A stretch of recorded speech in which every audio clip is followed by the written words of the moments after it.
Sylvester Stallone sat in his old but well-maintained 1980s Ford pickup, parked on a quiet street in the suburbs of Philadelphia. He was 78, but the years hadn't erased the fire in his eyes that had once made him a Hollywood legend. Today, he didn't look like a movie star. A worn leather jacket, a scruffy gray beard, and a cap with the logo of the local baseball team pulled low over his brow. He hadn't acted in years, preferring a quiet life away from the cameras. But on this cool evening, April 8, 2025, Sylvester found himself at the center of events that made him remember what it meant to fight for justice. He had come to this neighborhood to visit an old boxing gym where he had trained in his youth. The place was sacred to him, the smell of sweat, the creak of old floorboards underfoot, the sound of the bell marking the rounds. But when he parked, his attention was drawn to the commotion across the street. Two young men in dark hoodies were hauling something from the backyard of a small house, old but tidy, with a faded American flag on the mailbox. Sylvester squinted, trying to make out details in the dimming light. One of the guys was holding a bicycle, old, with chipped paint, but with a new lock on the frame. The other had a backpack slung over his shoulder, clearly not his. Pink headphones and a piece of fabric that looked like a child's jacket were sticking out. "Hey, what are you doing?" Sylvester's voice, gravelly but confident, broke the silence. The boys froze. The one with the bicycle spun around quickly, his eyes flashing under the hood. "None of your business, old man," he shot back, trying to sound tough, but his voice trembled. "Looks like that's not yours," Sylvester replied calmly, stepping out of the car. His steps were slow but firm, like a man who knew what a real fight was. He wasn't in a rush. Hands in his pockets, shoulders squared, everything about his stance said he wasn't afraid, but wasn't looking for a fight either. The boys exchanged glances. The one with the backpack took a step back, but the first one, clearly the leader, threw the bicycle to the ground and walked toward Sylvester. "You some kind of hero? Get out of here while you're still in one piece," he hissed, clenching his fists. Sylvester stopped a few paces away. He heard the hum of distant cars, the barking dog from a neighboring yard, the scent of wet asphalt after the recent rain. But his eyes were fixed on the boys, angry, scared, cornered. "I'm not a hero. Just a guy who sees someone stealing from someone's home," he said quietly. "Whose bike is this? Why do you care?" The boy stepped closer, almost nose to nose. His breath was heavy, smelling of cigarettes and cheap coffee. "I don't care when two kids are stealing from people who might barely be getting by," Sylvester replied. His tone remained even, but there was a steel edge to his voice. The smaller boy, shorter in stature, nervously looked around. "Let's just go, Kyle. We don't need this," he mumbled. "Shut up, Timmy." Kyle snapped, not taking his eyes off Sylvester. "You think you can scare us, old man?" Sylvester sighed. He had seen guys like Kyle dozens of times, on screen, in life, in himself when he was younger. Anger hiding fear. Pride pushing for foolishness. "I'm not trying to scare you," he said. "But I want to know why you're doing this." "Because we need to." Kyle exploded. "You wanna know?" "Because everyone thinks we're trash, that we've got nothing ahead of us. So why not take what we can?" The words hung in the air. Sylvester was silent, letting them echo. He saw Kyle's hands shaking, Timmy lowering his head, almost ashamed. And then a little girl ran out of the house, about 10 years old, in a unicorn pajama set. Her blonde hair was messy, and her eyes were full of tears. "My bike!" she screamed, seeing it on the ground. "You took my bike." Behind her, a woman appeared, a slim figure in an old robe, with graying hair tied up in a messy bun. Her face was weary, but her eyes burned with anger. "I'm calling the police," she shouted, holding up her phone. "Mom, don't. It's my gift from Dad," the girl sobbed, clinging to her mother's arm. Sylvester raised his hand, signaling for them to wait. He looked at Kyle. "It's her bike. You really want to take it from her?" he asked quietly. Kyle blinked, as if the words hit him harder than any fist. Timmy dropped his backpack on the ground and stepped back. "I told you this was a bad idea," he mumbled. You don't know what it's like when you've got nothing, Kyle shot back, but his voice was losing its power. Sylvester took a step closer. I know, he said. I grew up in a neighborhood where we fought for every scrap of bread. But I'll tell you this, stealing won't make you stronger. It'll just take away who you could be. The woman with the phone froze, listening. The girl ran to the bike and hugged it, as if afraid it would disappear. Kyle looked away, his jaw clenched. You don't understand, he muttered. Then explain it to me, Sylvester replied. The challenge hung between them, like a dare. Kyle didn't respond immediately. Timmy was trembling, looking from his friend to the girl with the bike. The woman lowered her phone, her anger giving way to surprise. And Sylvester stood still, waiting. He didn't know where this conversation would lead, but he felt it was just the beginning. The silence on the street became thick, like the fog rolling in from the nearby river. Sylvester stood still, his gray eyes fixed intently on Kyle. The boy clenched and unclenched his fists, as if struggling with himself. Timmy took another step back, his skinny shoulders hunched under the weight of shame. The little girl, holding her bicycle, sniffled quietly, while her mother, still holding her phone, shifted her gaze from Sylvester to the thieves. Well. Sylvester finally spoke, his voice calm but harder than stone. You said I don't understand. Then explain it to me. Kyle exhaled sharply, as if the air in his lungs had become poisonous. Do you think this is easy? That we're just bad guys? His voice trembled with anger. My old man lost his job 2 years ago when the factory shut down. My mom can barely get us by on her paycheck at the supermarket. And me? I'm 19, and no one will hire me because I have no experience. You think I want to steal from a kid? I have no choice. Sylvester listened, not interrupting. He could hear echoes of his own past in Kyle's words, the days when he was the hungry boy from the poor neighborhood, when every day was a fight for survival. But he also saw the little girl holding the bike like it was her only treasure. And he knew the truth wasn't one-sided. And you? Sylvester turned to Timmy, who looked like he wished he could sink into the ground. Timmy swallowed, his voice barely audible. My brother's in prison. Mom's raising us, me and my sister, by herself. I just followed Kyle. He said it was easy, that no one would get hurt. The woman, the girl's mother, suddenly spoke up, her voice sharp but trembling with emotion. Easy?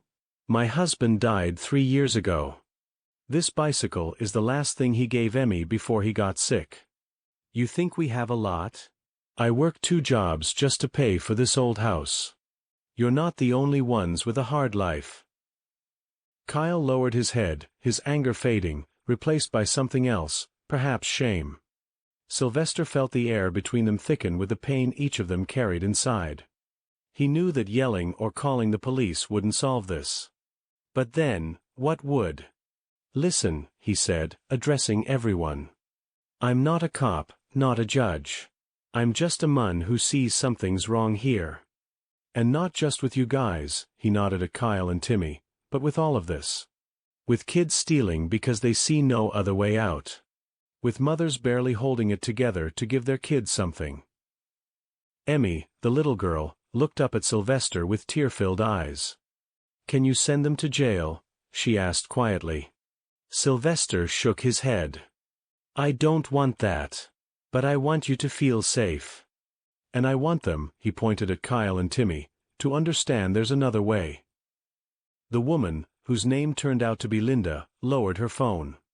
So, what do you propose? She asked, her voice full of distrust, yet tinged with a tiny bit of hope. Sylvester thought for a moment. He could just walk away, leave it to the police or fate. But something about this scene, the smell of wet asphalt, the dim light of the street lamps, the despair in their voices, kept him there. Give me a day, he said. I'll come back tomorrow. And we'll talk. All of us. Kyle frowned. Are you some kind of preacher? What do you want from us? I want you to stop destroying yourselves and others, Sylvester replied. And I know what I'm talking about.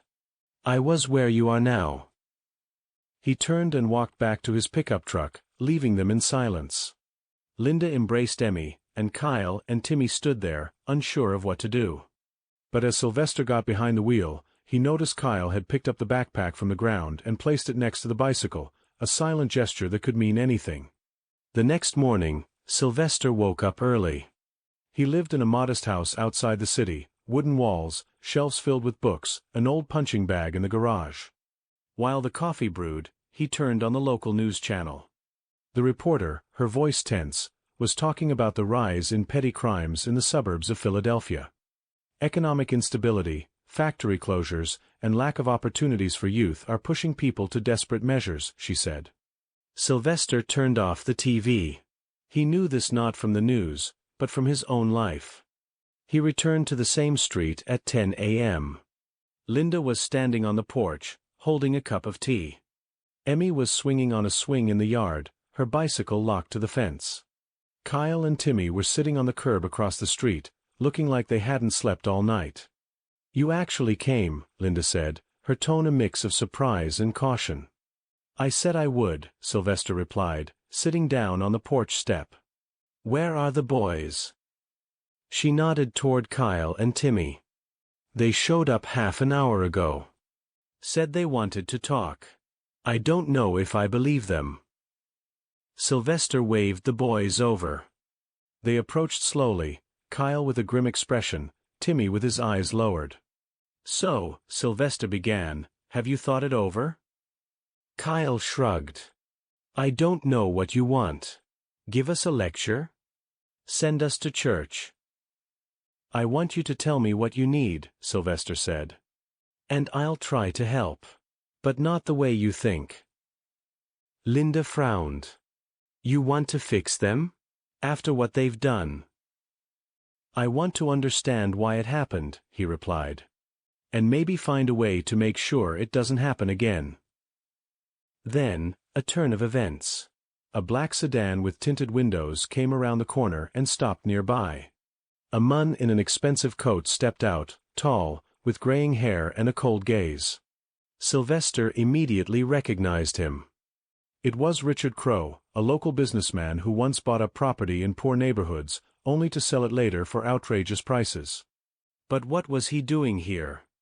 Sylvester, Richard's voice was smooth like silk, but with a metallic edge. I heard you got involved in some mess last night. Sylvester stood up, his face unreadable. How do you know, Richard? I have eyes everywhere, Crowe smiled. And I know these boys, he nodded at Kyle and Timmy, work for me. Well, used to. Kyle paled. Timmy looked away. Linda held her breath, and Emmy stopped swinging. Sylvester felt everything inside him tighten.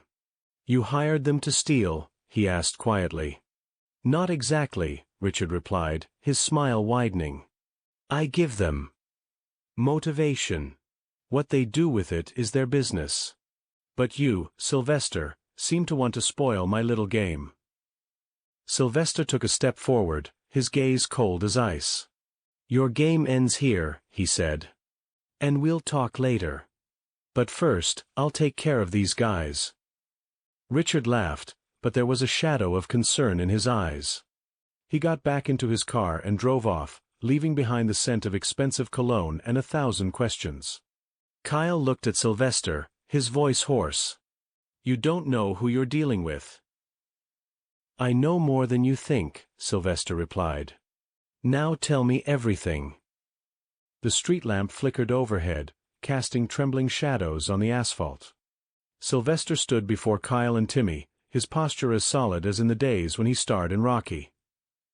Linda held Emmy's hand, her face full of doubt, but her eyes were burning with curiosity. The air smelled of spring moisture and distant smoke from someone's fireplace. After Richard Crowe's departure, the silence became almost tangible, but Sylvester knew it was only the calm before the storm. Speak, he said to Kyle, his voice low but not threatening. What does Richard have on you? Kyle swallowed, his gaze darting around as if looking for an escape route. But then he exhaled and spoke. He came to us a few months ago. He said he knew how hard things were for us. He offered money, small amounts at first. We were supposed to collect things. Old bikes, tools, anything people left in their yards or garages. He said nobody would notice, that it was just trash. Then he'd sell it through his people. We got $50 at a time. For us, it was like a chance. Timmy nodded, his voice quiet. He said we were helping him clean up the neighborhood. But then he started demanding more. If we refused, he'd threaten to tell everyone we were thieves. We didn't know how to get out. Sylvester listened, his face impassive, but inside, he felt anger slowly simmering. He knew people like Richard Crowe, those who used the desperation of others for their own gain.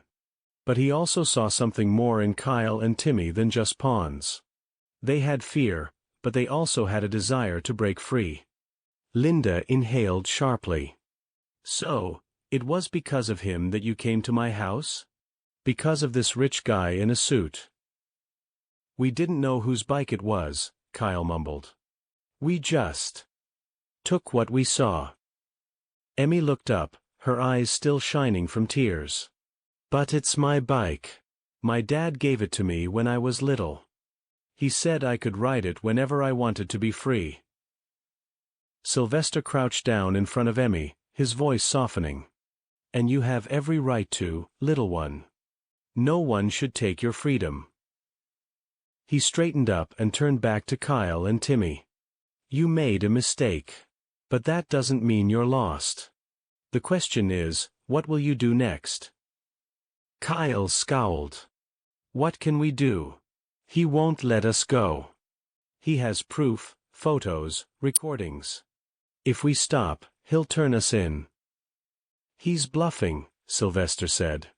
People like him hold power as long as you're afraid. But I know how to deal with him. Linda crossed her arms. And how exactly? Are you going to beat him up, like in your old movies?